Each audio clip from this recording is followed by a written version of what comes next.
Hey everybody, I'm Dean here with Seed St. Louis in at Bell Community Garden, officially. Used to be our demo garden, but we're at the demonstration beds that we have. So these are beds that we rented from the Bell Community Garden that we are continuing to do trials at so that we can continue to update our seedling selections and recommendations for everybody here in St. Louis as we're transitioning over to our new demo garden space.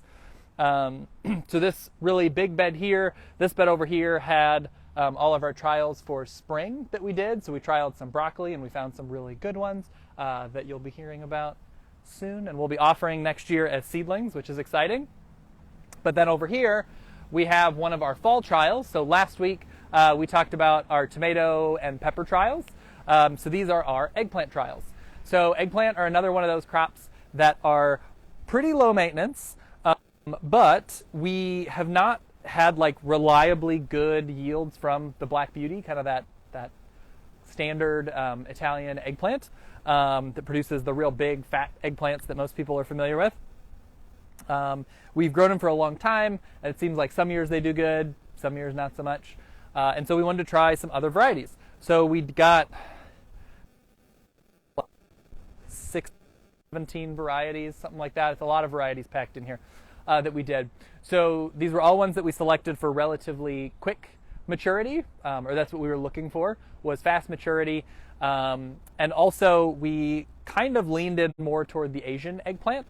So they tend to be skinnier and smaller than the European and the Italian eggplants because they tend to do a little better simply because the climate is more similar. From where they're coming from. So those East Asian countries that a lot of these varieties came from are more similar to the St. Louis summer than the European summer is. So over here we've got a nice mix, and we'll kind of look through and we can look at all the different types of eggplants that there are.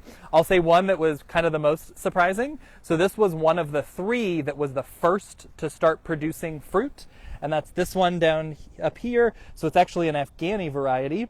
And it has just consistently pumped out fruit. And there's one here. So it's like a green fruit, and it does kind of have these like little spots and stuff on them. But they're fine. It's not like they just kind of grow like that for whatever reason. But they have been really good, tasty, reliable producers so far. This one is, I don't know how to pronounce it appropriately, but it's like Beijing sesame, I think. But it's an Afghani variety. It's done really well.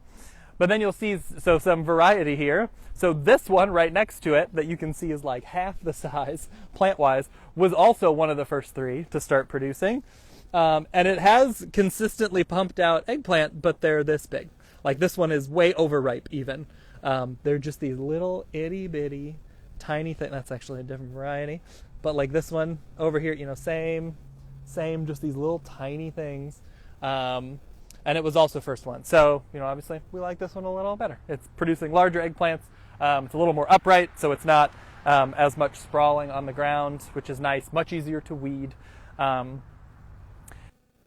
These kind of in here, as you can see, have been very happy. Nice, tall, beautiful eggplants. There's lots of different varieties in here.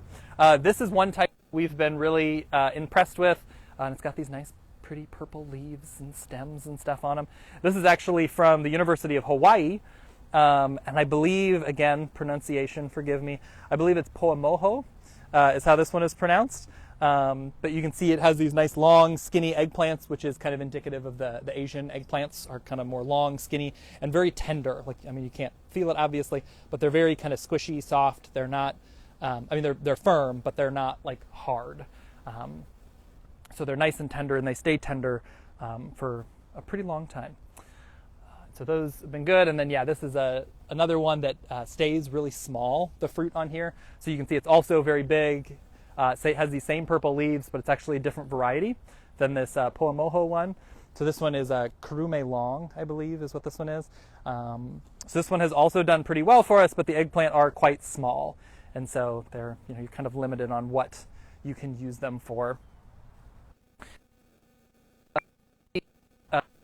Which that we've heard from a lot of people does well, but we wanted to grow it to see for ourselves, is Ping Tung, which is just an old East Asian variety, and again, this one's overripe here, but maybe that one too. But it's been very productive. This was the third one that was the first ones to start producing, and it has just consistently been pumping them out. Not quite as tall as those other ones, but it's nice and bushy. It's been very active. We haven't noticed any significant difference in flea beetle, which was something we were hoping for, because some of them listed as like particularly resistant to flea beetles. And there are some that have less damage on them than others, but they all have flea beetle damage, unfortunately. It's hot, get flea beetles. This is one that has, not had as much, but earlier in the season did have a lot, and you can, well, it might be hard for you to see, but lower down on the plant, there's more flea beetle damage. It's just these are newer leaves. They've had a kind of new flush of growth come on them. But yeah, lots of diversity in size, shape, color. This one, I did want to point out one more, if I can find a fruit here. So this is a variant of ping tongue. So this ping tongue, which is this, just purple one. So this is called ping tongue long, and you can see it's just really pretty. It's just this nice kind of light purpley pink color. The flavor and everything is very similar to the normal ping tongue. The plant has been pretty productive, but it hasn't been as consistent as ping tongue. Ping tongue has basically every week I'm here, there's at least one or two ping tongue to harvest, the whole season since they started producing in, I think it was June, that they started producing. Whereas the ping tongue long kind of comes more in waves. There'll be some, and then it'll be a couple weeks, and then there'll be some, and then it'll be a couple weeks. So far we have really liked the ping tongue, the pomoho, and the Bajin sesame. But definitely ping tongue seems to be the most, it looks like people expect from an eggplant. It was a very early producer, and it's been a very consistent producer, which is nice. So yeah, that's eggplant trial so far, and we'll keep keeping track of it because the season isn't over yet. And then we will keep you all updated, and we'll come back in, I don't know, maybe a month or so, and we'll look at those fall trials over there, which are things that we're going to trial overwintering.